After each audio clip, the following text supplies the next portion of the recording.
যেখানে আল্লাহ রাব্বুল আলামিন তার ইবাদতের কথা বলছে, সেখানে পিতা মাতার সাথে সদাচরণ করার কথা বলছে।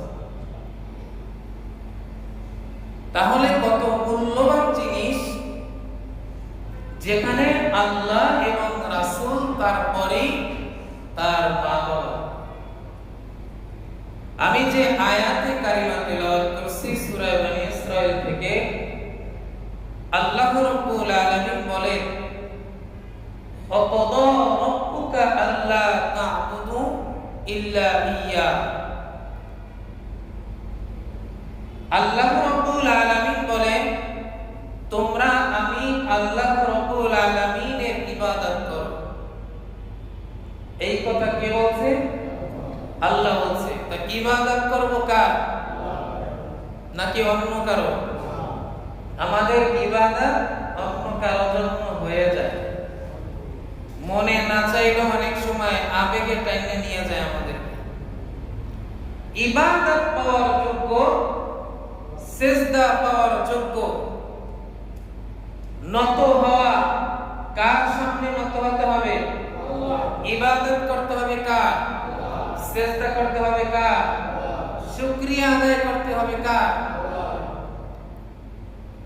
তো আল্লাহ সেটাই বলছে, ওয়াকাদা রাব্বুকা আল্লা তা'বুদু ইল্লা ইয়্যা। তোমরা আমি রবের ইবাদত করো। এরপরে আল্লাহ বলছে, ওয়াবিল ওয়ালিদাইনি ইহসান। তোমরা তোমাদের পিতামাতার সাথে সদাচরণ করো। এরপরে আল্লাহ রাব্বুল আলামিন বললেন, ইম্মা ইয়াবলুগান্না ইনদাকাল কিবারা আহাদুহুমা। তাদের একজন অথবা উভয় যদি বার্ধক্যে উপনীত হয়, তবে তাদের বলো না। আল্লাহ বলছেন, ইম্মা ইয়াবলুগান্না ইনদাকাল কিবারা আহাদুহুমা আও কিলাহুমা ফালা তাকুল লাহুমা উফ।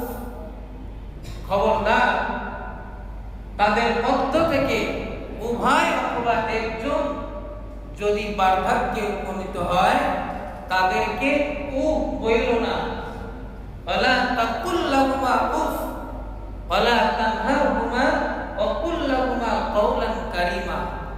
তাদের সাথে নম্রভাবে ব্যবহার করো, সদাচরণ করো, নম্রিয়াতের সাথে কথা বলো। এই বিধান কে শিখাই দিয়েছে?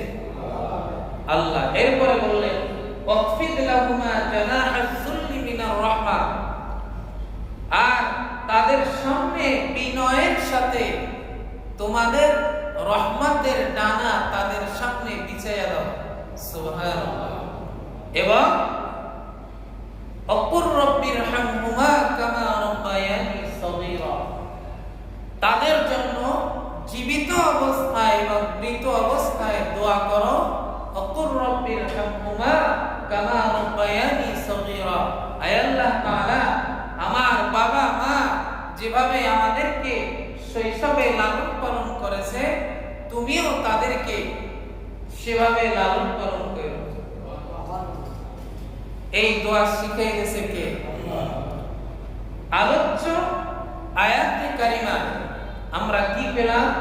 আল্লাহ বলছেন, আমি রব্বে কারীমের ইবাদত করো এবং মা বাবার সাথে সদাচরণ করো। অন্য আয়াতে আল্লাহ বলছেন, ওয়া'বুদুল্লাহ ওয়া'বুদুল্লাহ, তোমরা আমি রবের ইবাদত করো, ওয়ালা তুশরিকু বিহি শাইআ। খবরদার, আমার সাথে কাউকে শরীক কইরো না। ওয়া'বুদুল্লাহ ওয়ালা তুশরিকু শাইআ ওয়া বিল ওয়ালিদাইনি ইহসান। এখানে আল্লাহ বলছে তোমার বাবা মার সাথে ইহসান করো।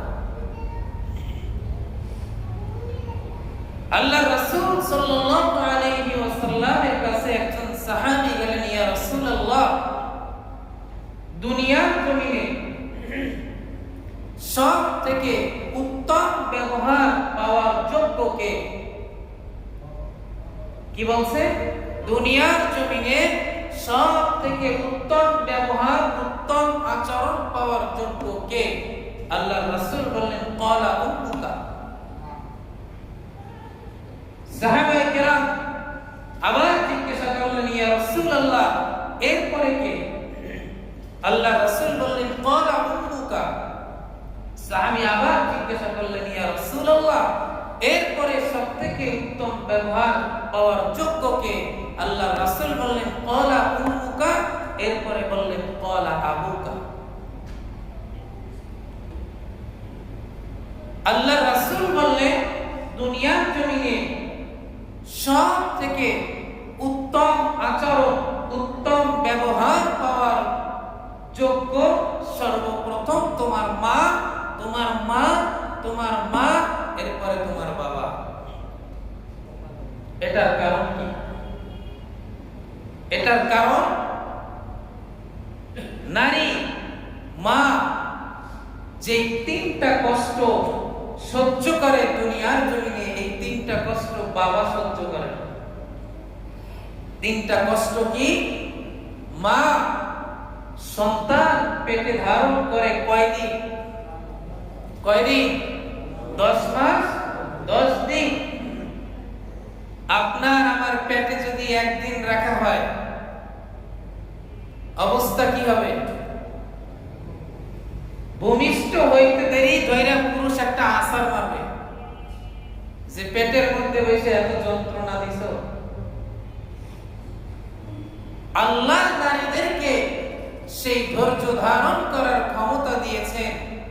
10 মাস 10 দিন পেটে ধারণ করে সন্তানকে কত কষ্ট সহ্য করে।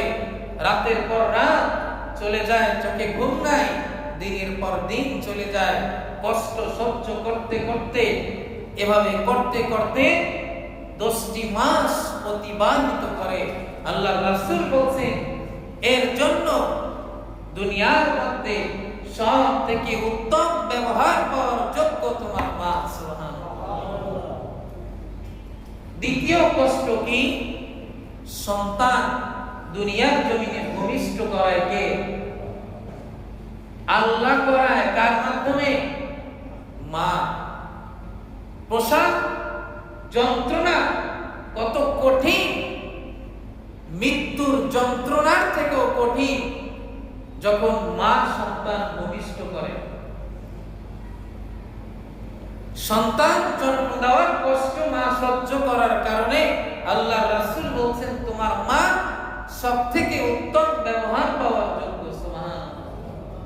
দ্বিতীয় কষ্টটা কি? সেটা হচ্ছে সন্তানকে 2 বছর দুগ্ধ পান করা। কয় বছর? 2 বছর দুধ পান করা। এই কষ্ট, দুধ পান করা কষ্ট, পান করানোর কষ্ট যদি স্বামী করত, মা রাতের বেলায় যতবার ঘুম ভেঙে যায় ততবার সন্তানকে দুধ পান করায়, কান্নাকাটি করে বাবা কষ্ট সহ্য করতে না পাইরা বিরক্ত হয়ে অন্য রুমে চলে যায়। মা যায়, মা যায়, মা যায়। আল্লাহ বলছেন ওয়াসাইনাল ইনসানা বিওয়ালিদাইহি হামালাতহু উম্মুহু কুরহা ওয়া ওয়াদাতহু কুরহা। আর আমি মানুষকে তার পিতামাতার সাথে সদাচরণ করার নির্দেশ দিয়েছি। তার মা কষ্টের পর কষ্ট ভোগ করে, তাকে গর্ভে ধারণ করে, আর তার 2 বছর বয়সে আমি দুধ ছাড়ানোর ব্যবস্থা করে দিই। সন্তান যখন দুধ খায় কয় বছরে দুধ ছাড়াইতে হয়? 2 বছরে। বিধান করে দিয়েছে কে? আল্লাহ। একটা সন্তান মায়ের কত টন দুধ খায় জানেন? 86 টন দুধ খায়। কত টন? 86 টন দুধ খায়। একজন ছেলে তার মায়ের অসুস্থতা হয়েছে, তো মায়ের সেবা করছে, মায়ের সেবা করছে, মাথায় পানি দিয়ে দিয়েছে, মশারিটা টানাইয়া দিয়েছে, খাবারটা রেডি করে দিয়েছে, খাবারটা খাওয়াইয়া দিয়েছে। 5-7 দিন মায়ের বড় খেদমত করছে। মা সুস্থ হওয়ার পরে সন্তান মাকে বলতেছে, মা আমি তোমার কাছে টাকা পাই, আমার টাকা দিও।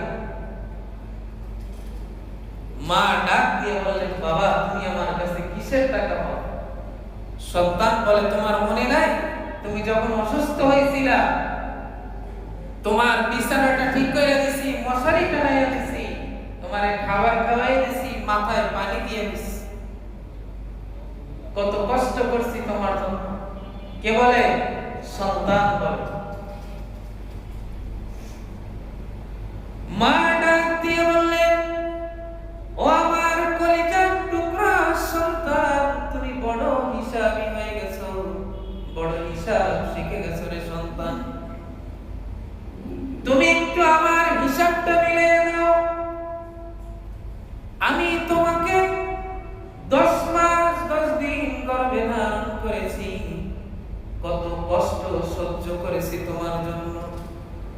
ও আমার সন্তান, একটা মানুষকে 10 মাস 10 দিন গর্ভে ধারণ করলে কত টাকা হয় একটু হিসাব করে দাও। ও আমার কলিজার টুকরা সন্তান, তোমাকে আমি মৃত্যুর যন্ত্রণা সহ্য করে দুনিয়ায় ভূমিষ্ঠ করেছি, তুমি কি একটু আমাকে তোমার হিসাবটা মিলাইয়া দেবানি? মৃত্যুর যন্ত্রণা সহ্য করে দুনিয়ায় ভূমিষ্ঠ করলে কত টাকা বিল হয়? ও আমার কলিজার টুকরা সন্তান, তোমাকে আমি 86 টন দুধ পান করাইছি সন্তান, তুমি একটু বলবানি কত টাকা বিল হয়? আমার হিসাবটা মিলাইয়া দাও। ও আমার কলিজার টুকরা সন্তান, গভীর রজনীতে তুমি প্রসাব করে দিয়েছো, আমি মা প্রসাবে শুয়ে তোমাকে আমার বুকের উপরে উঠাইয়া ঘুম পড়াইয়া দিয়েছি, এভাবে বছরের পর বছর করেছি, একটু দেখবানি কত টাকা হয়? আমি তোমাকে 20 বছর যাবত মশারিটা টানাইয়া দিতেছি, তোমার জামা কাপড় ধুইয়া দিতেছি, তোমার জন্য আমার জীবন জৈবন উৎসর্গ করে দিয়েছি গো সন্তান, তোমাকে একটু বলবানি আমার কত টাকা বিল হয়? কলিজার টুকরা সন্তান মায়ের কথা শুনে চোখের পানি ফেলাইয়া দিয়ে মাকে জড়াইয়া ধরছে, মা আমার বড় ভুল হয়ে গেছে। আল্লাহ রাব্বুল আলামিন পবিত্র কুরআনুল কারীমের মধ্যে এর জন্য বলে দিয়েছেন, ওয়া ক্বাদা রাব্বুকা আল্লা তা'বুদু ইল্লা ইয়্যাহু ওয়া বিল ওয়ালিদাইনি ইহসানা। আল্লাহ কোরআনের মধ্যে ইহসান বলে নাই, ইহসানা বলে দিয়েছে। ও দুনিয়ার মানুষেরা, তোমরা আমি আল্লাহ রাব্বুল আলামিনের ইবাদত করো এবং দুনিয়ার জমিনে তোমার মা বাবার সাথে সদাচরণ করো, তাদেরকে ইহসান দাও, শান্তি দাও। কেমনে শান্তি দিবা?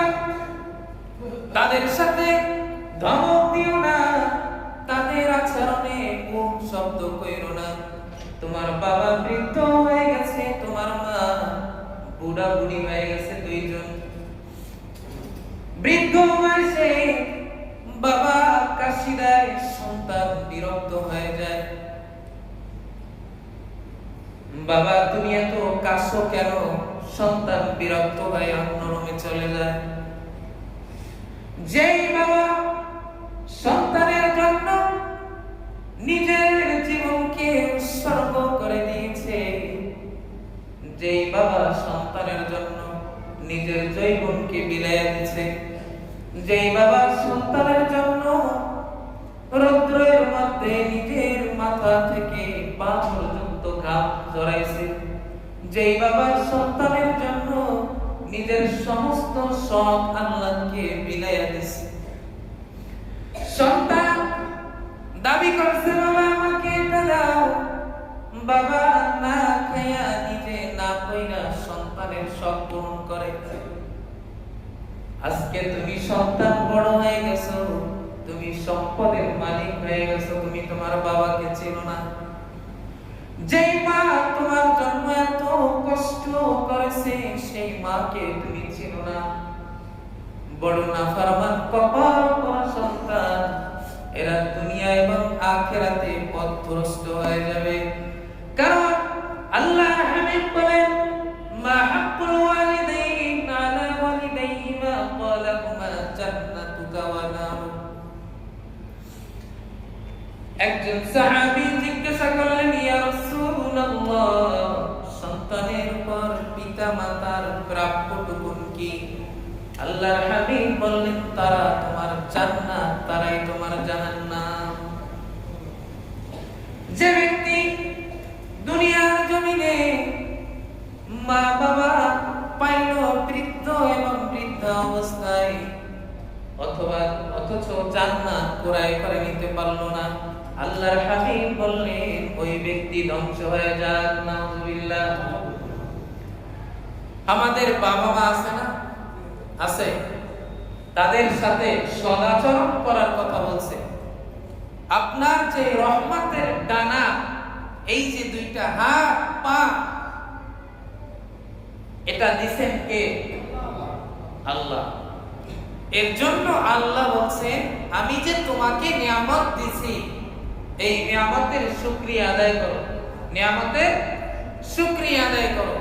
আপনি মসজিদে আসছেন, আসার ক্ষমতা দিছে কে? আল্লাহ।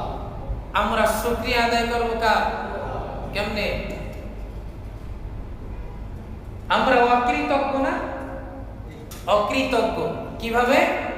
আল্লাহ বলছে, আমি যে তোমাকে নিয়ামত দিছি, আমি তোমাকে খাওয়াই পরাই, তোমাকে হাঁটা চলার ক্ষমতা দিয়েছি, তোমাকে আমি বড় করছি, শরীর দেহ দিছি তোমাকে আমি।